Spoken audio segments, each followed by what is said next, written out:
Il était une fois un bon roi et une reine qui vivaient dans leur magnifique palais royal. Un jour, la reine est en train de coudre près d'une fenêtre. Elle souhaite et imagine avoir une fille. Avec l'aiguille, elle se pique accidentellement le doigt et du sang tombe sur un mouchoir blanc. La reine imagine alors sa fille avec une peau blanche comme neige, des lèvres rouges sang et des cheveux noirs comme les... Quelques semaines plus tard, la reine annonce au roi qu'elle attend un bébé. Comme elle, le roi est ravi et ils s'embrassent en partageant la bonne nouvelle. Le moment venu, la reine donna naissance à une magnifique petite fille. La reine amène leur petite fille au roi. Il est enchanté. En voyant sa peau blanche comme neige, ses lèvres rouges comme une rose et ses cheveux noirs comme l'ébène, il suggère de l'appeler Blanche-Neige, ce que la reine accepte volontiers.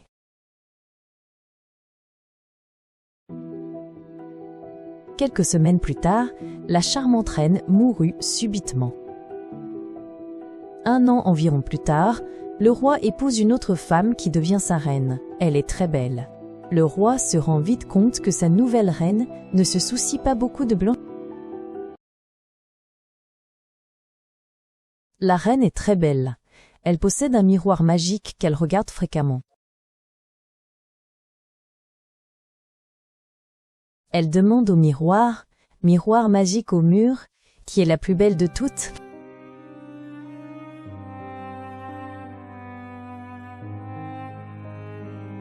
La reine interroge le miroir chaque jour et reçoit la réponse qu'elle est la plus belle de toutes, jusqu'au jour où le miroir répond le contraire. Votre beauté est renommée, Majesté, mais attendez, une charmante jeune fille, je vois. Les haillons ne peuvent cacher sa douce grâce. Hélas, elle est plus belle que vous. La reine demande au miroir de nommer la jeune fille, et le miroir décrit ses lèvres rouges comme la rose, ses cheveux noirs comme l'ébène, sa peau blanche comme la neige. La reine est furieuse, sa propre belle-fille est plus belle qu'elle. La méchante reine charge un chasseur d'emmener Blanche-Neige dans la forêt et de s'occuper d'elle afin qu'elle disparaisse à jamais. Dans les jardins du château royal, Blanche-Neige chante près d'un puits au vœu. Un prince voyageur la voit et l'entend chanter. Il descend immédiatement de cheval et ils chantent ensemble au puits. Il y a clairement une magie entre eux. Le soir, le beau prince donne une sérénade à Blanche-Neige sous son balcon. La reine demande au chasseur de faire une action pour elle. La reine demande au chasseur de faire une action pour elle. Il n'est pas très content. Le chasseur emmène la jeune fille vers la forêt pour cueillir des fleurs. Son couteau est dans son fourreau.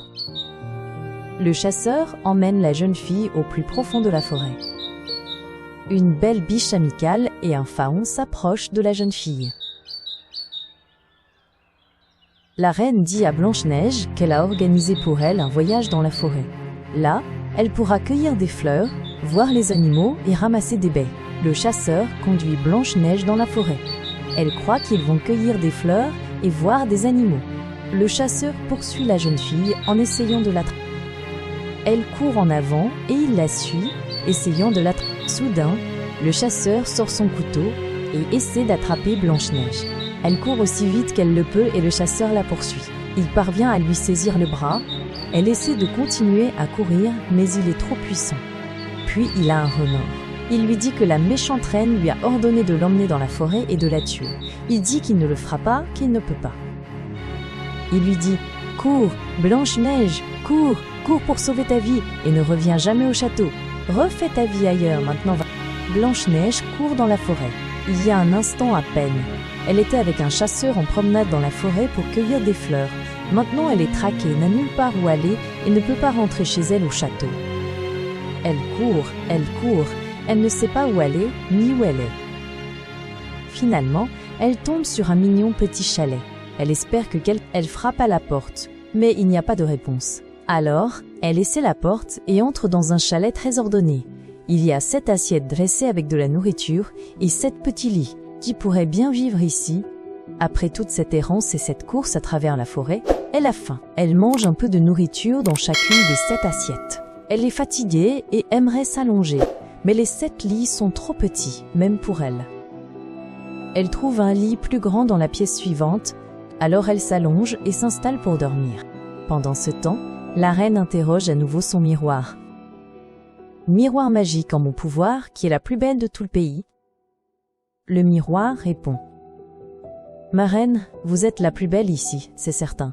Mais Blanche-Neige, au-delà des montagnes, chez les 7 nains, est 1000 fois plus belle que vous. » La reine est horrifiée d'apprendre que le chasseur l'a trahie et que Blanche-Neige est toujours vivante. Pendant que Blanche-Neige dort dans la chaumière, les 7 nains rentrent chez eux et la trouvent endormie.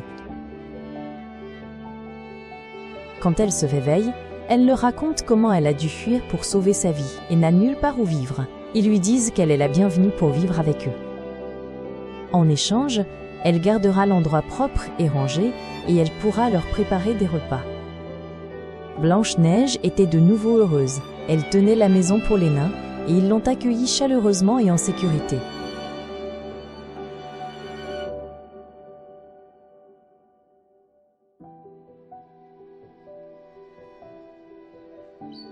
Pendant que les nains travaillaient pendant la journée, quand ces tâches ménagères étaient terminées, elle pouvait profiter de la forêt avec les animaux et les oiseaux.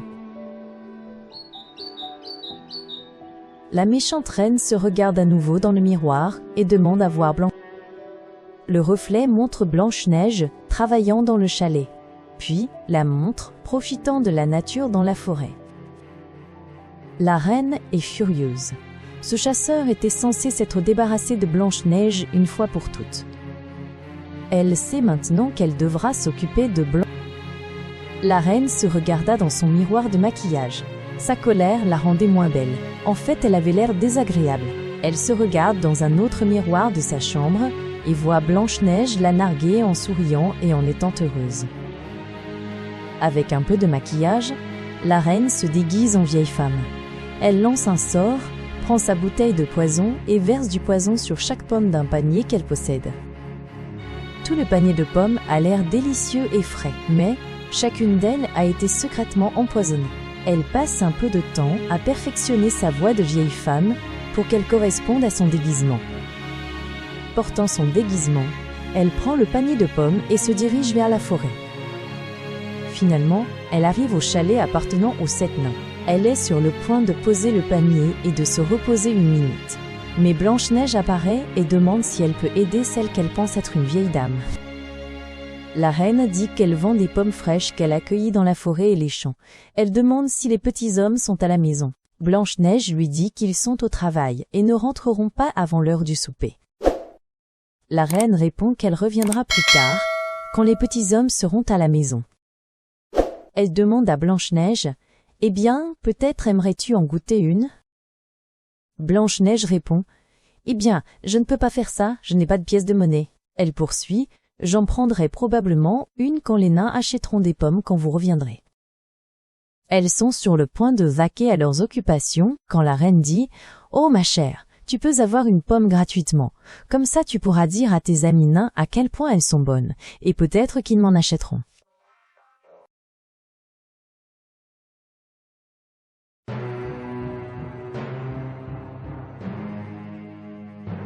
Blanche-Neige prit une bouchée au milieu de la pomme. Soudain, elle se sentit mal et eut des étourdissements. Elle secoua la tête et se dirigea vers le chalet.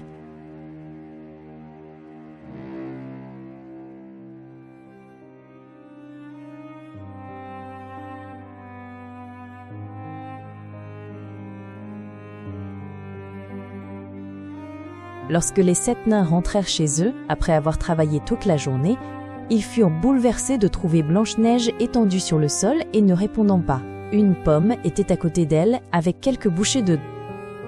Peu importe ce qu'ils firent incapables de réveiller leur ami. Ils essayèrent pendant des heures de réveiller Blanche-Neige, mais finalement, ils conclurent qu'elle était décédée. Ils étaient terriblement bouleversés. Alors, ils construisirent un cercueil pour elle et l'y déposèrent avec des fleurs en hommage. Le prince qui avait chanté avec Blanche-Neige passa et vit les nains et le cercueil. Il descendit de son cheval.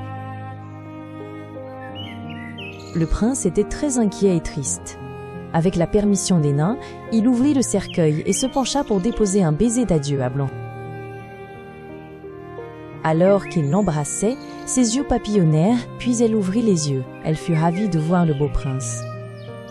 La jeune fille se frotte les yeux et le prince et les nains l'aident à s'asseoir.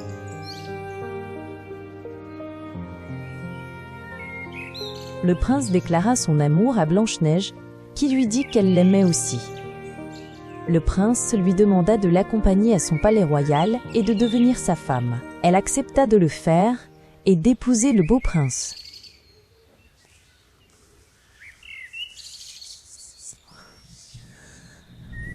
Elle accepta de le faire et d'épouser.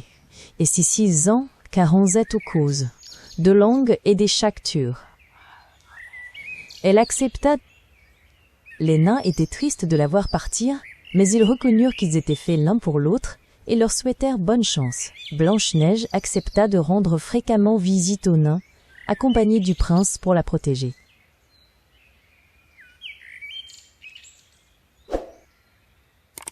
Le prince et Blanche-Neige montèrent sur son cheval et traversèrent la forêt jusqu'à son palais.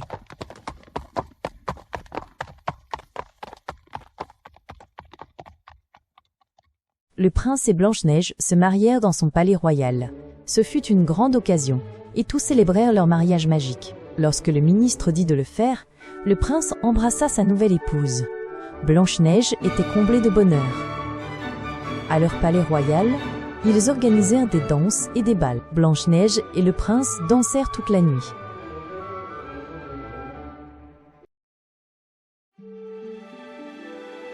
Blanche-Neige adorait accompagner le prince lorsqu'il se promenait dans les jardins royaux et sentait les nombreuses fleurs. Comme il l'avait promis, le prince et Blanche-Neige rendaient souvent visite à ses vieux amis les nains. C'était toujours une joie pour eux tous lorsque le prince et Blanche-Neige leur rendaient visite. Quant à la méchante reine du palais du père de Blanche, eh bien, elle consulta à nouveau son miroir magique. Lorsqu'elle découvrit à nouveau que Blanche-Neige vivait toujours et qu'elle était une princesse royale mariée dans un autre royaume, elle fut furieuse. Blanche-Neige devint de plus en plus belle et heureuse, tandis que la méchante reine mijotait dans sa colère et son envie. Sa colère la transforma d'une belle femme en une vieille femme amère et en colère sans beauté.